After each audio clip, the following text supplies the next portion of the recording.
네, 또 이어서 보도록 하겠습니다.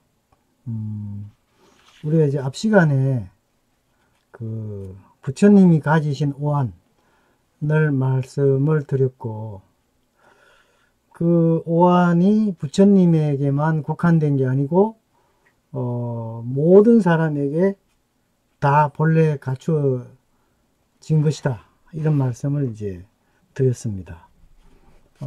그래서 이제 그 항아사수의 모래수를 가지고 이제 많다는 말씀을 하시면서, 그 말씀은 부처님 세계가 그렇게 많다는 의미인데, 이렇게 이제 부처님의 이 세계가 많다, 항아사수의 모래수만큼의 항아사수의 모래수만큼 부처님 세계가 많다라고 했는데, 그것은 사실은 이제 모든 중생이 그와 같은 많은 마음, 항아사수의 모래수만큼의 항아사수의 모래수만한 그런 마음을 가지고 있다 하는 걸 이제 밝히려고 항아사수를 가져왔다는 겁니다. 겐지스강의 모래알을 가져왔다는 겁니다. 그래서 부처님께서는 그 중생의 그런 수많은 마음을 다 꿰뚫어 아신다는 거예요. 그런데 우리 깨닫지 못한 그 중생은 이제 야부선사가 이제 비유하기를 그 탕자에다가 비유했어요. 나그네.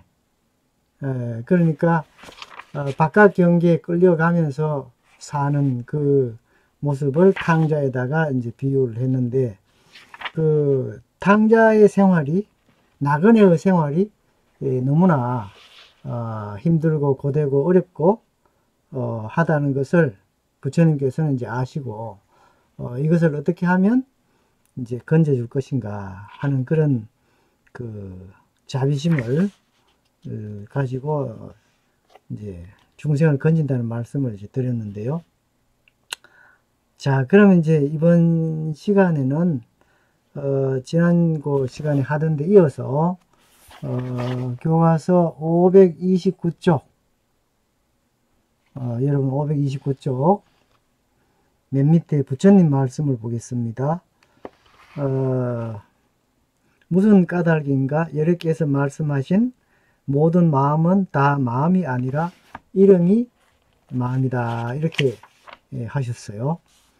자, 그랬을 때 여기서 모든 마음, 또 마음이 아니다 하는 거, 그 다음에 이름이 마음이다 하는 것이 무슨 의미인지 그 다음 장 530쪽에 가면 함어득통선사께서 설명하신 서리에 나옵니다.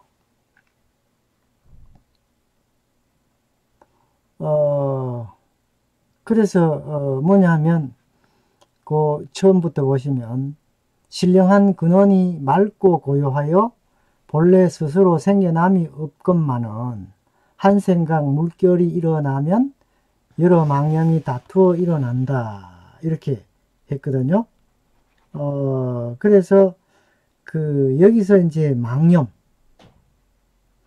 그걸 조금 더 내려가면 뭐라고 하시냐면, 앞생각, 그러니까 과거 생각, 전념, 지금 생각, 뒷생각, 이런 생각이 생각 한량 없는 좋은 일을 생각하며 또 한량 없는 나쁜 일을 생각하는지라 생각이 옮겨 흘러가서 일어나고 사라짐이 멈추지 않는다. 그래서 과거, 현재, 미래의 끊임없이 일어나는 그 생각, 이것을 여기서는 여러 마음, 재심이다, 이렇게 이야기했다는 겁니다. 근데 이 마음이, 이 수많은 이 마음이 알고 보면 그 다음에 보시면, 이 여러 마음은 하나의 나는 형상이 없으며 찰나에 나는 형상이 없으며 찰나에 사라지는 형상이 없어서 다시 생멸을 면할 것이 없다. 그러니까 우리가 과거, 현재, 미래 그렇게 엄청나게 많은 그 마음을 찾아보려고 하면은 사실은 사라지고 생기고 하는 그 자체를 알 수 없다는 거죠. 그래서 이것은 곧 마음이 아니다. 모든 마음은 곧 마음이 아니다. 그래서 비심이다 라고 했다는 거죠. 그래서 이렇게 마음이 아니라면 그 마음은 그 다음 이어서 이미 생멸을 면할 것이 없다면 거기는 뭐가 있는가? 오직 미묘하고 원만한 참마음 하나가 항상 있어서 사라지지 않는다. 그래서 이거를 우리는 이제 마음이라고 한다는 겁니다. 그래서 실제 이제 그 마음이라는 것은 우리가 어떻게 우리는 그 마음을 말하는가 하면 사실은 마음이 따로 뭐가 있어 가지고 실체가 있는 게 아니고 육군과 육식이 만나죠. 그러니까 우리의 의식이 대상을 이렇게 만났을 때 저거는 소리다, 저건 냄새다, 이것은 그 빛깔이다, 이것은 맛이다, 이렇게 이제 대상을 인식하는 거거든요. 그러면 이제 육진 연영을, 그러니까 육진은 육군, 객관 6가지죠. 그 객관 6가지를 마음이 이렇게 서로 이렇게 만나면서 작용이 일어날 때, 이게 내 마음이구나. 이렇게 생각한다는 거예요. 근데 사실은 마음이 그런 어떤 대상을 의지하지 않고 따로 마음이라는 게 있지 않다는 겁니다. 네. 그래서 여기서 이제 그러면 대상을 인연하지 않았을 때 마음은 어떤가? 마음은 원만한 마음, 미묘하고 원만한 마음은 항상 사라지지 않는다는 것은 대상을 만나기 전에 거울에 비유를 한다면 대상이 비치기 전 거울이 가지고 있는 비추는 성격, 이것이 이제 마음이라고 할 수 있고, 근데 그 마음은 사실은 이제 이게 그 고정된 실체가 역시 아니기 때문에 그냥 이름을 그런 상태를 두고 마음이라고 하자, 이렇게 이름을 이제 붙였다는 거죠. 그래서 그 밑에 더 내려가시면 불정경에 이르되 범과 보는 대상과 또는 생각의 형상이 허공 가운데 꽃과 같다. 보는 것은 주관, 보는 대상과 생각은 생각의 형상, 이것은 이제 어떤 객관이죠. 그래서 꽃과 같고 허공 꽃과 같고, 그래서 본래 있지 않다는 거죠. 그 다음에 봄과 보는 대상이 원래 보리의 미묘하고 순수하고 밝은 몸이라고 했다. 그래서 우리가 이제 대상도 없고 보는 나도 없고, 그러니까 이것은 본래 없는 것이니까 본래 있지 않기 때문에 이런 상태를 뭐라고 하냐면 보리의 미묘하고 순수하고 밝은 몸이다, 이렇게 이야기했다는 거죠. 그러니까 사실은 이 말을 쓰면 달리 말씀드리면은 보는 게 없다 하는 것은 아공이고, 그 다음에 대상, 생각의 형상, 대상은 우리가 이제 그렇잖아요. 눈, 귀, 코, 혀, 몸으로 대상을 보면은 그 다음에 색깔과 소리와 냄새와 촉감 이런 것이잖아요. 이거는 이제 대상이고, 그 다음에 안입이 설신의에서 그 마음의 대상을 우리는 법이라고 하거든요. 법이라고 하는 것은 이건 뭐냐 하면은 우리가 지금 당장 뭘 보면서 들으면서 이렇게 이것이다 라고 하지 않고 마음에서 떠올리는 생각들, 개념들, 이게 바로 법이에요. 그러니까 이제 생각의 형상이죠. 그래서 이런 구체적인 대상이나 마음에 일어나는 대상이나 이런 것이 전부 다 흑원꽃 같다 하는 것입니다. 그래서 본래 있지 않다는 것이죠. 그래서 이런 주관객관이 본래 비어있기 때문에 이걸 뭐라 하냐? 버리고 진리에 아주 미묘 순수하고 밝은 어떤 몸이다, 이렇게 이야기를 한다는 겁니다. 그래서 다시 한번 말씀을 드리면 우리가 망념으로 일으키는 수많은 생각, 이게 재심이고, 근데 그 마음은 알고 보면 근거가 없고 뿌리가 없고 자취가 없어서 이거는 마음이 아니다. 그래서 모든 마음이 아닌데 그것을 이름하여 그냥 마음이라 한다. 주관객관이 사라진 어떤 그런 상태의 어떤 경계를 그걸 마음이라고 부르자라고 했지, 마음이 본래 이렇게 고정되어 있지 않다 하는 그런 이야기입니다. 자, 그래서 마음이 아니기 때문에 이걸 이름을 마음이라고 한다라고 이제 하는 이야기를 그렇게 드립니다.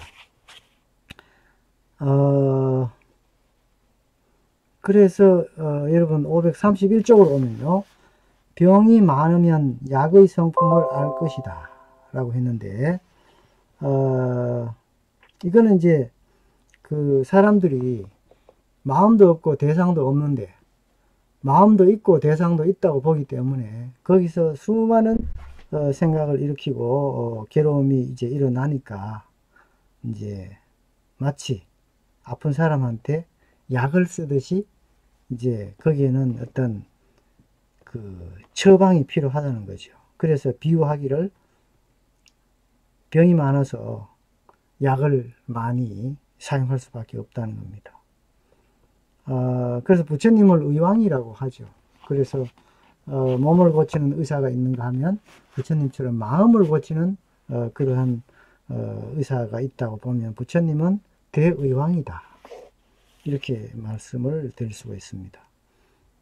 그 밑에 성을 한번 보시면 531쪽 한 물결 조금 움직이면 1만 물결이 따르니 개미 쳇바퀴 도는 것 같거니 어찌 통달할 기약이 있으리. 그래서 우리가 마음작용이 한번 일어나면은 거기에 파생해서 온갖 그 망상과 생각이 일어나거든요. 근데 그런 그 방식의 사고를 우리는 계속 하면서 그거의 어떤 본질을 알지 못한다는 겁니다. 그래서 532쪽으로 오면 돌 하는 거는 이제 뭐 할을 하거나 하는 거와 비슷한데, 이건 이제 혀를 끌끌 차면서 그 비판하는 겁니다. 부정을 하는 겁니다. 그렇게 해서는 안 된다는 거죠. 그래서 오늘 그대에게 다 되어 끊어주노니 몸이 드러나야 비로소 장부라 부르겠다 라고 했습니다. 그러니까 지금까지 실타래처럼 일어나는 그 수많은 그 생각을 지혜의 칼로 단칼에 끊어버리면은 본래 마음이 이제 드러난다는 거죠. 예. 그래야 본래 마음, 그걸 봐야, 그래야 이제 대장부라고 할 수가 있다 하는 그런 이야기입니다. 그래서 이제 그 하모 스님도 같은 취지로 말씀을 하셨고, 그 다음에 532쪽에 맨 밑에 부처님 말씀을 보시면 까닭이 무엇인가? 수보리여 과거의 마음도 얻을 수 없으며 현재의 마음도 얻을 수 없으며 미래의 마음도 얻을 수가 없다. 과거심 불가득, 현재심 불가득, 미래심 불가득. 그럼 왜 그런가? 여러분 533쪽에 밑에서 세 번째 줄을 보세요. 533쪽 밑에서 세 번째 줄. 만약 과거 마음이라고 말한다면 과거는 이미 사라져서 마음을 얻을 수가 없고, 또 현재 마음이라고 한다면 현재는 비고 고요해서 마음을 얻을 수가 없고, 넘어갑니다. 만약 미래 마음이라고 한다면 미래는 아직 오지 않아서, 이르지 않아서 마음을 얻을 수가 없다. 그래서 고요하여 가고 머물미 없고 넓은 모든 형상이 있지 않아서 일체 시중에 볼 수가 없으며 일체 법 중에 또한 얻지 못할 것이다. 그래서 왜 그런가? 이유는 부처님께서 이것을 말씀하시면 허망하고 들뜬 마음을 버리고 항상 있는 참된 마음에 기합하게 하려고 그랬다는 거죠. 그래서 거짓 마음이 다 사라져 업이 도리어 비어서 바로 보리를 중득하면 등급을 뛰어넘을 것이다. 바로 이제 진리의 기합에서 거기는 뭐 중생이다, 보살이다, 뭐 부처다 이런 거 다 넘어서 그냥 진리의 하나가 이제 되는 것이죠. 우리가 생각해 보면 사실은 우리가 괴로운 이유 중에 여러 가지가 이유가 있겠지만은 우리는 생각을 우리 마음대로 못해서 괴롭다 이렇게 볼 수가 있습니다. 여러분들께서도 이제 생활 속에서 아마 그런 경험을 하셨을 텐데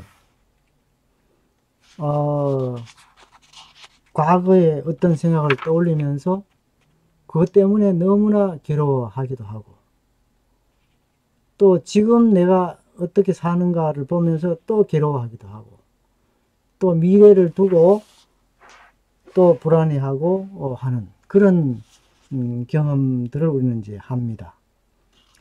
그런데 사실은 그러한 그 생각이 알고 보면 아무 근거가 없는 것이고, 그러니까 과거는 우리가 생각이 거의 대부분이 과거 생각, 또 미래 생각, 이런 것 때문에 하는데, 알고 보면 그거는 이제 근거가 그렇게 없다는 거죠. 근데 이제 우리는 평소에 생각을 계속 합니다. 그러니까, 반복해서 하고, 어떤 경우에는 생각에 꼬리를 물고 계속하고, 그러면서 이제 좋은 생각, 나쁜 생각, 이것도 저것도 아닌 생각, 이런 걸 하면서, 거기에 이제 괴로워하기도 하고, 또 좋아하기도 하고 하면서, 우리는 이제 끊임없이 이제 지금 이 몸을 가지고, 윤회를 거듭하는 거죠. 그래서 바로 그게 이제 생사심이다. 이렇게 이야기를 하거든요. 그러면 생사심이란 뭐냐 하면, 나는 게 있고 죽는 게 있다는 겁니다. 그러니까 우리는 무슨 생각을 하면 그 생각이 실체가 있다고 생각을 하거든요. 분명히 부처님께서는 생각은 다 허황하고 공중에 허공에 있는 꽃, 우리가 눈을 비비면 눈이 침침해서 마치 무슨 허공에 꽃이 있는 것처럼 그렇게 보이는데, 그런 것을 우리는 실제로 있다 이렇게 생각을 한다는 거죠. 그렇기 때문에 일어나는 수많은 생각은 그냥 흘려보내지 못하고 그 생각에 계속 우리는 끌려가게 되는 겁니다. 그래서 우리의 생각은 이와 같이 실체가 없고 공이다. 그러니까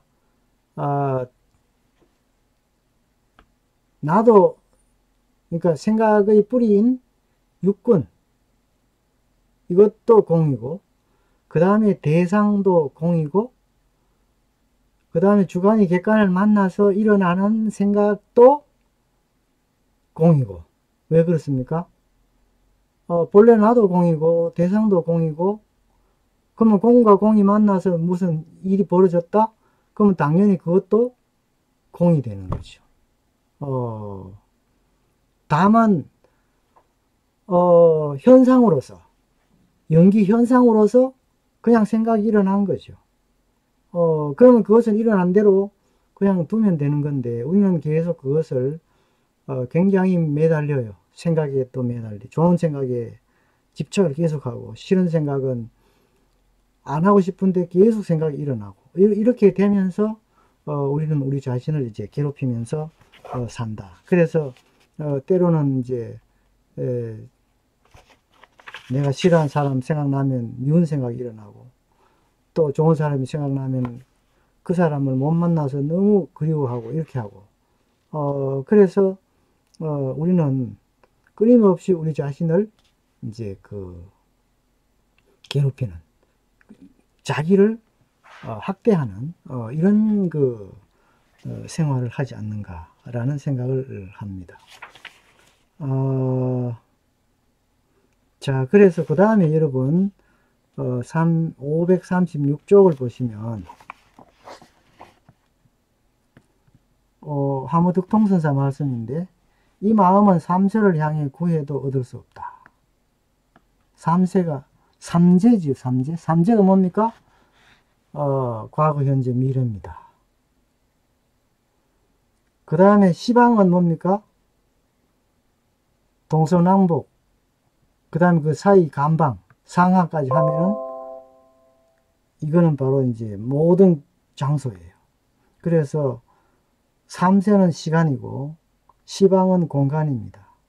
이 마음은 이렇게 시간 공간을 통해서 찾으려고 해도 찾을 수가 없다는 겁니다. 그래서 마치 뭐와 같냐? 나아가면 은산철벽을 만난 것 같다. 뚫을 수 없는.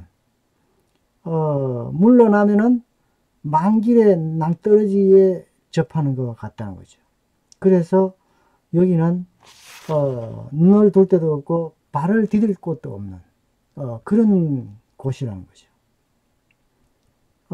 그래서 본래 마음은 이렇게 뿌리 없고 근거가 없다는 말을 이렇게 했는데, 그러고 나면은 이제 거기서 어떻게 하느냐 하는 그런 이제 질문이 나올 수 있거든요. 그래서 그 뒤에 보시면, 만약 이와 같이 잡아가지면, 그러니까 시공간을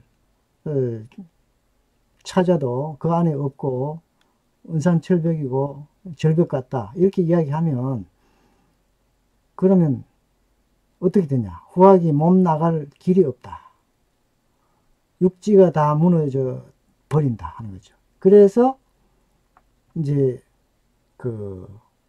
야부선사는 뭐라고 했냐면, 소리를 낮춰라. 그런 소리 하지 마라. 너무 콧구멍 속에서 숨 기운이 나와야 한다. 그러니까 본래 마음은 그렇게 근거 없고 뿌리 없고 실체가 없어서 아무것도 없는 거지만, 그러나 분명히 연기 현상으로서는 여전히 우리 마음은 일어나고 생각하고 그 다음에 좋아하고 미워하고 이렇게 이제 일어난다는 거죠. 그래서 일어난 이대로 사실은 공인 거를 봐야지, 마음을 완전히 싹 없애고 우리 몸도 완전히 없애고, 그래서 숨도 안 쉬고, 그래서 이제 외도의 수행은 그래요. 마음을 없앤다고 하니까 저 초목화석처럼 풀이나 나무, 그 다음에 돌처럼 완전히 생각도 없고 생명도 없고, 그래서 외도 명상을 하면 그렇대요. 그 생각 자체도 없고 완전히 숨도 안 쉬고 덜 쉬고 생명 현상도 이렇게 멈추고 이렇게 이제 된다는 거죠. 그러니까 이거는 결국은 뭡니까? 없다는 데 떨어지는 그런 외도가 되는 것이죠. 그래서 옛날에 어떤 공사를 하다가 이렇게 커다란 무슨 공 같은 바위가 나왔는데, 이상해서 그걸 깨어보니까 안에 사람이 나왔대요. 그게 뭐냐면 이 사람이 이제 명상이 들어서 이 손 발톱이 자라가지고 이게 몸을 막 감아가지고 완전 단단해져서 돌처럼 이제 되었는데, 그러니까 사실은 안 먹고 안 마시고 숨도 안 쉬고 이렇게 했는데, 그래 생명 유지가 돼 있었는데, 그래도 그걸 깨어나니까 이제 그렇게 죽었대요. 그러니까 이제 그렇게 완전히 모든 것이, 그러니까 없어지는, 사라지는 그런 방식의 수행은 아니죠. 그러니까 여기서는 지금 마음이 뿌리가 없다, 근거가 없다, 이렇게 말을 해서 이제 이거를 부정하고, 그러나 현상으로는 존재한다는 것을 말을 하는 겁니다. 예. 그래서 우리가, 즉색공이라고, 있는 이대로 공이라는 거지, 이걸 없애서 공이 되는 건 아니라는 거죠. 그러니까, 우리도 생각을 할 뿐 아니라, 깨달은 부처님이나 조사 스님도 끊임없이 생각을 하세요. 그러면 우리하고 무슨 차이가 있는가? 우리는 생각을 하면 있다고 생각해서 거기에 완전히 끌려가지만, 부처님이나 조사 스님은 생각을 하되 그 생각은 공이고 무아라는 걸 알고 그 생각의 필요에 따라 생각하고 그 이상 더 이상 진행하지 않는 것이죠. 그래서 이걸 이제 고 큰 스님께서 비유하시기를, 중생들은 흐린 물을 가지고 있는 것과 같고, 깨달은 분들은 맑은 물을 아무리 휘저 움직여도 맑은 물은 맑기만 하다는. 그러니까 작용은 다 하는데 하나는 흐린 상태고 하나는 맑은 상태라는 거예요. 그럼 흐리다 맑다의 그 의미가 뭐냐? 있다고 보고 집착을 하면 그건 흐린 거고, 공이고 무아라고 보고 작용을 일으키면 그것은 맑은 거란 겁니다. 예.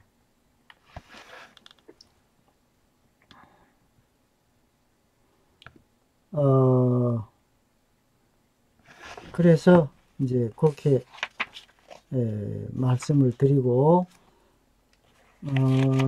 그래서 이제 마음에 대한 이야기를 그렇게 18장에서는 말씀을 드렸습니다.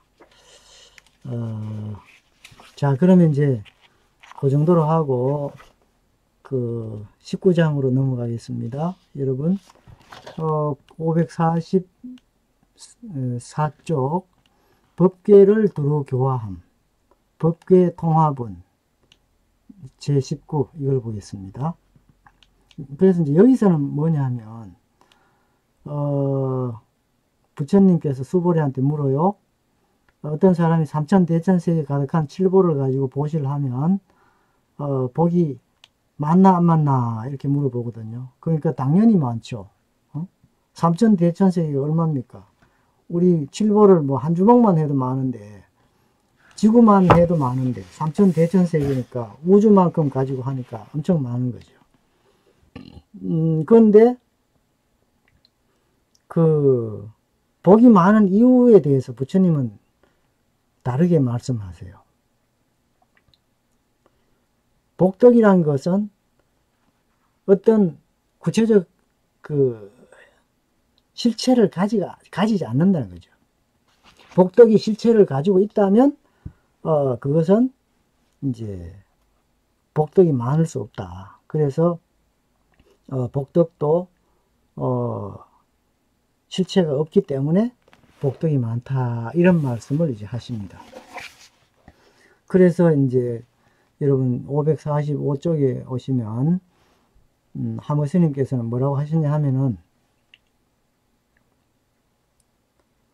위에서 네 번째 줄 보세요. 형상을 떠나 보시를 실천함이 참된 수행이다 라고 해서, 그러므로 무릇 보시를 말한 것은 경전이 수승함을 비교하기 위함 뿐 아니라 형상에 집착함을 책망하는 것임을 알아야 한다 라고 했습니다. 그래서 형상에 집착해서 하는 보시는 유루로 돌아가고, 그 다음 형상에 집착 없이 하는 보시는 무루로 돌아간다는 겁니다. 그러면 유루와 무루라고 하는 것은 루자가 셀 루자인데, 세는 게 있다, 세는 것이 없다 하는 것은, 세는 게 있다는 것은 따라 없어진다는 거예요. 우리가 저금을 했는데 그 저금을 이렇게 찾아 쓰면 조금 찾아 쓰면 사라지잖아요. 그런 식으로 존재하는 게 바로 유루입니다. 근데 무루는 아무리 이걸 꺼내 써도 사라지지 않는, 왜냐하면 진리 그 자체로 존재하니까. 네.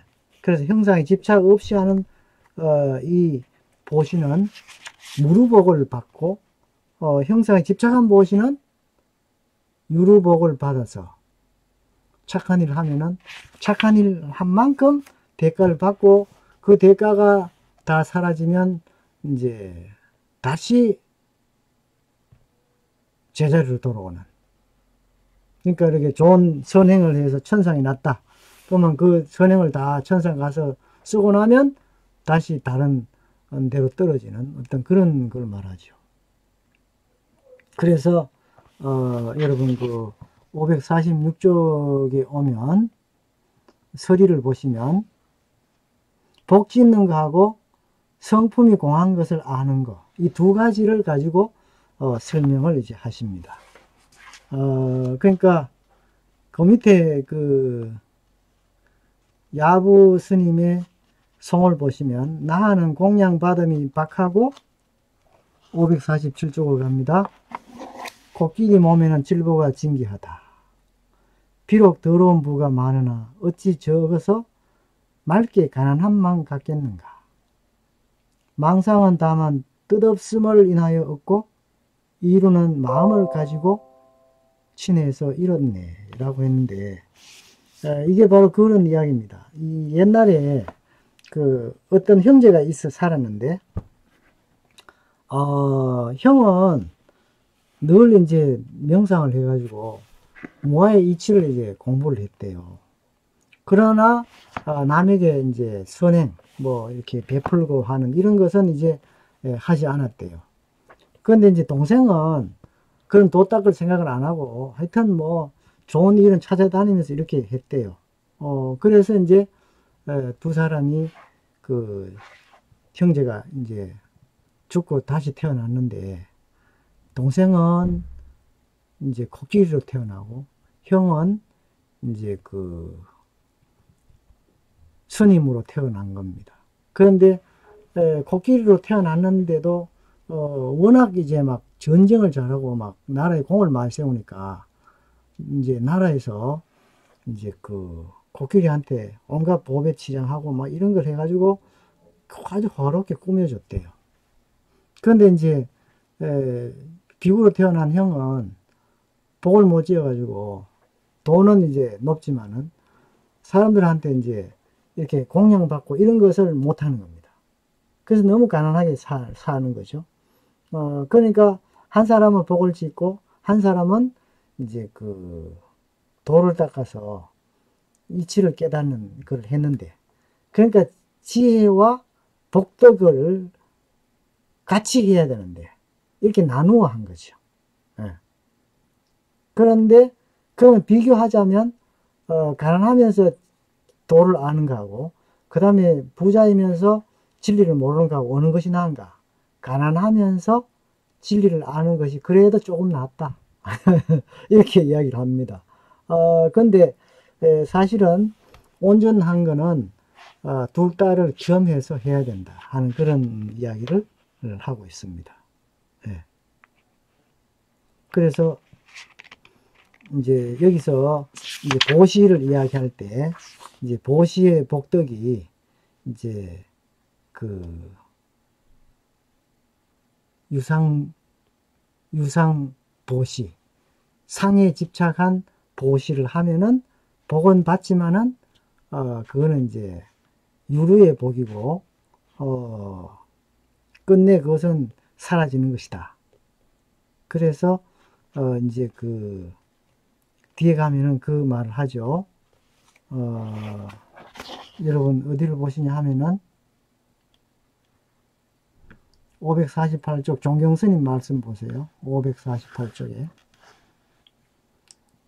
도시 인연은 실로 인천의 유루가이다. 보시를 하면은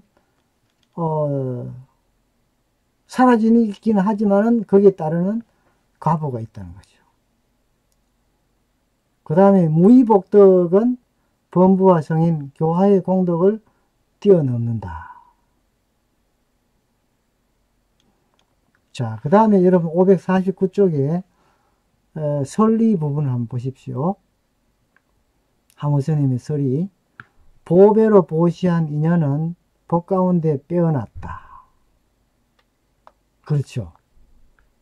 무의복덕은 빼어난 것 가운데 더 빼어난 것이다. 보배로 보시하면 마음에 집착함이 있고 무의의 아랫마리가 있으니 달이 구름 속에 들어가 천하가 어두워져 산하 대지가 그 빛이 없다. 이렇게 이야기를 했거든요. 근데 보배로 보시를 하면 우리가 보통 그 이치를 모르고 보시를 하면은 내가 이만큼 보시했는데 그걸 몰라줘? 나 존경해야지. 세금 혜택도 줘야지. 예를 들면 이래서 보시를 그냥 하게 되면 이런 집착이 생긴다는 겁니다. 그런데 이제 그 무의복덕을 지었을 때 이걸 또 이제 내가 무의복덕을 지었는데 그러니까 어떤 대가도 안 바라고 정말 착한 마음으로 그냥 순수하게 그렇게 했는데 그럼 이거는 복덕이 안 되겠나? 이렇게 이제 생각을 하면은 전부 다 그것은 다 사실은 이제 무의복덕을 지었으되 거기에 아르마리가 개입되면 그러니까 이해관계라든지 어떤 생각이 개입되면은 이것은 이제 그 복덕이 제대로 작동할 수가 없다는 겁니다. 그래서 이제 보배를 보시할 때 내가 보배를 보시했다는 집착을 버릴 것. 그 다음에 무의복덕을 지었을 때 나는 무의복덕을 지었다는 아름아리를 내지 말 것. 그러면 그거는 어떤 효과가 나오는가 하면은 구름이 걷히고 맑은 하늘에 해가 이렇게 비치는 거와 같다는 겁니다.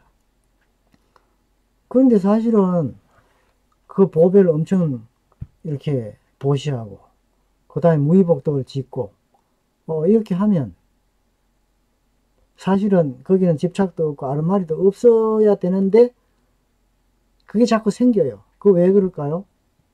근본적으로 우리는 무아의 이치, 연기중도를 생각을 않기 때문에 그걸 모르는 이상은 우리가 집착 안 하려고 해도 집착이 자꾸 이제 생긴다는 겁니다. 그래서 우리가 앞에서 봤습니다만 연기중도를 아는 것이 얼마나 중요한가. 그래서 이 경의 제목도 반야바라밀경, 금강반야바라밀경 이라 했잖아요. 반야바라밀, 반야라는 것은 지혜고 이 지혜는 일체의 모든 존재를 연기중도로 아는 그 지혜를 말하거든요. 그러니까 그 지혜를 우리가 이렇게 확립하는 거, 이것이 진짜 중요하다는 겁니다. 이게 바로 뭐냐 하면 불교 공부하는 사람으로서 갖추어야 될 정견을 갖추는 겁니다. 정견. 그래서 우리가 공부를 할 때 출발을 어떻게 하는가에 따라서 결과는 천지 차이 나죠. 그래서 홀이 유착이면 천지 형격이라 해서 이 털끝만큼만 차이가 나도 여기서 저 끝에 도달하는 데는 천지만큼의 이렇게 큰 차이가 난다는 겁니다. 그러니까 수행을 할 때 연기중도의 어떤 이론을 우리가 확립해서 확고한 어떤 그런 이념적 체계를 가지고 수행을 해야지 그렇지 않고 외도의 수행처럼, 아, 내가 도를 닦아서 내가 본래 있는데 도라는 것을 또 하나 더 얻어서 내가 더 훌륭한 사람이 돼 볼까? 이렇게 생각하고 명상을 하거나 참선을 하거나 연보를 하거나 도를 닦으면, 이거는 암만 닦아도 그거는 결국은 자기 욕심만 더 이렇게 이렇게 더 그 조장하고 아집만 점점 더 생기고 이렇게 이제 되지, 도가 될 수 없다는 겁니다. 그래서 우리가 어떤 이론 체계에서 출발하는가가 그렇게 중요하거든요. 그래서 우리가 이렇게 불교를 공부할 때 연기중도의 그런 그 이론을 이렇게 보시라든지, 그 다음에 주관객관이라든지, 그 다음에 과거, 현재, 그 다음에 또 시방이라든지 하는 시간, 공간, 이런 차원에서 우리가 철저히 이걸 이제 확인하고 공부를 해야 이걸 바탕으로 우리는 바른 수행을 할 수 있다. 그래서 지견이란 게 정지견을 이제 가져야 되는 거죠. 서울을 가려고 하면서 서울을 제대로 가려면 거기에 이제 그 오늘날 이제 내비가 있잖아요. 이 노전기라고 하는데 그걸 정확하게 이렇게 검색을 해서 찾아서 그 방향으로 가야죠. 서울 갈 사람이 부산으로 가면 갈수록 점점 서울하고는 멀어지잖아요. 잘못된 방법으로 도를 닦으면 차라리 안 닦는 것만도 못할 수가 있는 겁니다. 그래서 그래서 이제 여러분 보시와 관련해서 우리가 이제 무주상 보시를 해야 된다. 우리가 이제 그 육바라밀 중에서 보시, 지계, 인욕, 정진, 선정, 지혜 이렇게 있잖아요. 그래서 보시가 처음 나오는데, 이 보시라는 거는 기본적으로 사실은 이제 소승불교가 말하는 사제 8정도만 가지고는 사실은 할 수 없는 대사회적인, 남을 위해서 뭔가를 하는 이런 의미가 있는 겁니다. 이 보시란 게.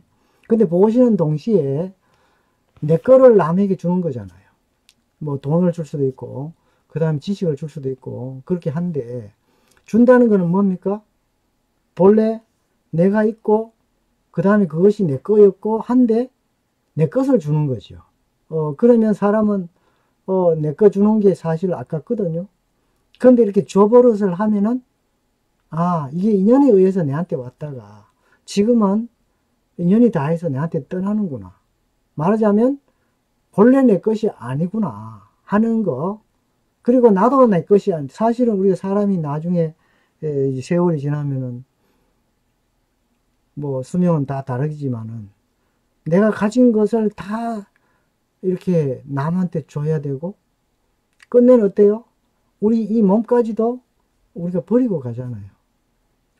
그러니까 사실은 살아있을 때 무아공의 이치를 아는데, 연기중도를 아는 데 있어서 보시는 굉장히 중요한 실천 행위라는 거죠. 그래서 여러분들이 물건을, 무슨 돈을 많이 주는 그것도 있지만, 마음으로 남에게 좋은 말 해주고, 그 다음에 격려해주고, 남을 좋게 생각하고 하는 것도 사실은 이게 이제 보시라고 할 수가 있죠. 네. 자, 그래서 일단 이제 이 보시가 사실은 연기의 법칙에 근거해서 이치를 깨닫기에 아주 좋은 환경을 만드는 것입니다. 이렇게 보시하는 거는. 그런데 이제 그 보시를 이렇게 집착해서 해서는 안 된다 하는 그런 이야기입니다. 자, 그 다음에 이제 20장 551쪽에 색신과 형상을 떠났다. 이색 이상본이라고 했습니다.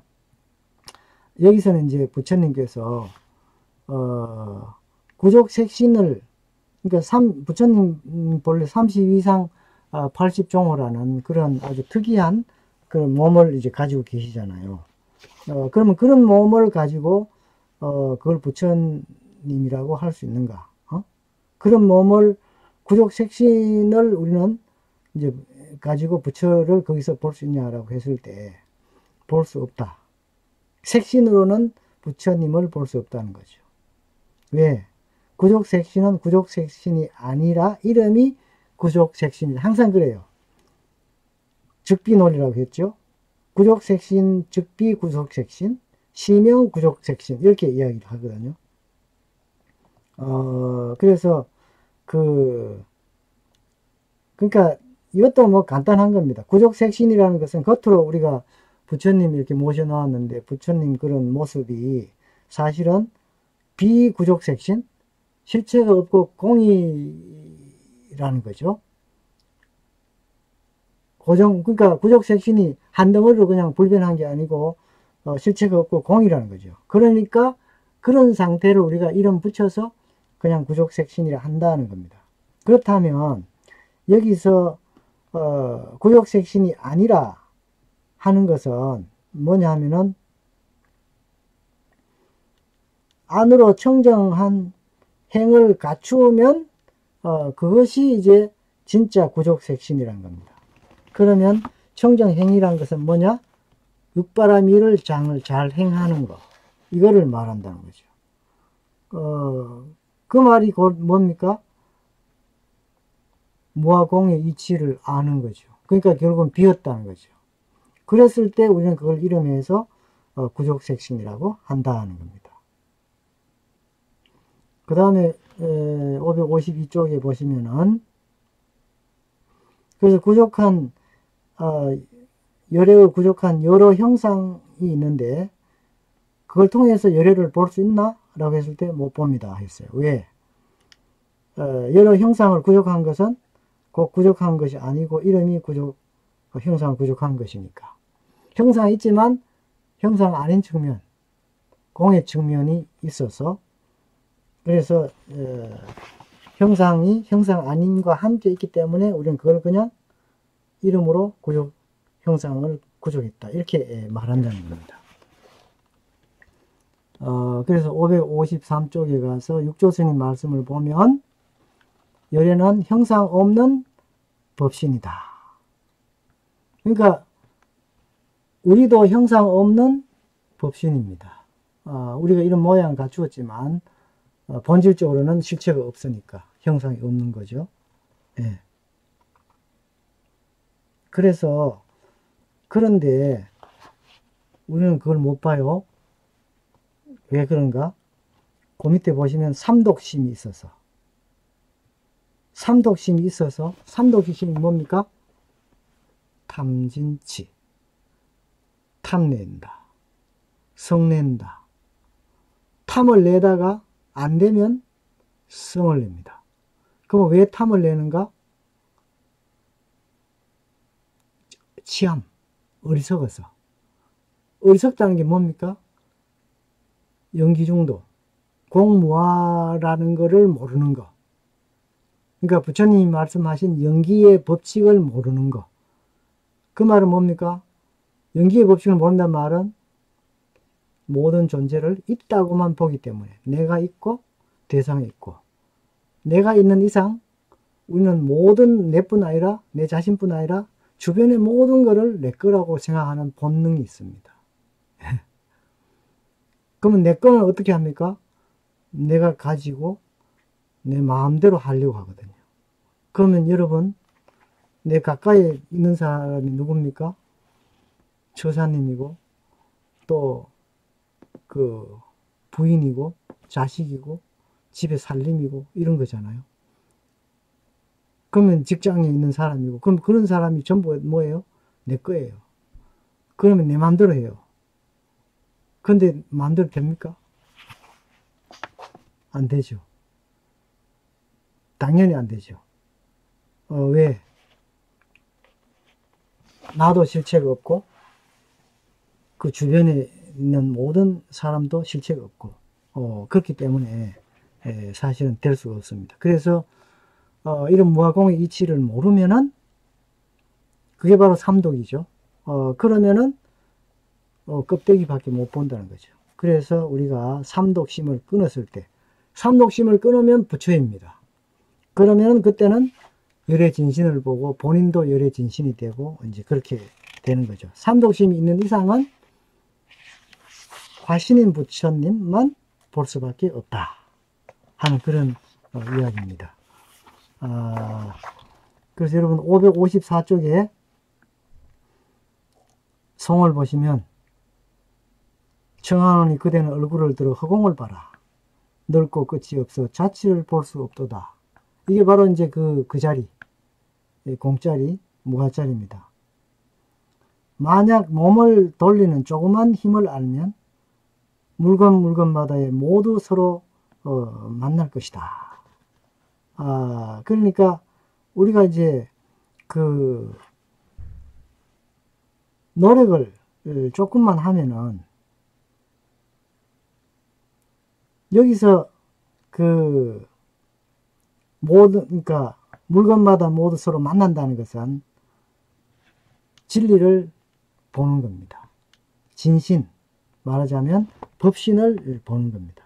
그러니까 우리가 있는 대상을 공무하러 보면은 그 순간 일체가 다 부처인 걸 보는 거죠. 전번 시간에 우리가 백천초도 조사이라, 저 수많은 풀이 전부 다 부처의 조사의 뜻이고 부처의 뜻이다 하듯이 만나는 대상마다 공무화를 같이 본다면 우리는 그를 만난다, 부처를 만난다, 진리를 만난다, 이렇게 말씀드릴 수가 있습니다. 그래서 사실은 색신과 형상을 떠났다는 말은 색신과 형상을 떠나서 따로 부처가 있다는 말이 아니고 색신 형상 자체가 공이고 무아임을 우리가 철저히 이제 보고 알 때 우리는 부처님을 항상 대하고 항상 만난다, 이렇게 말씀을 드릴 수 있습니다.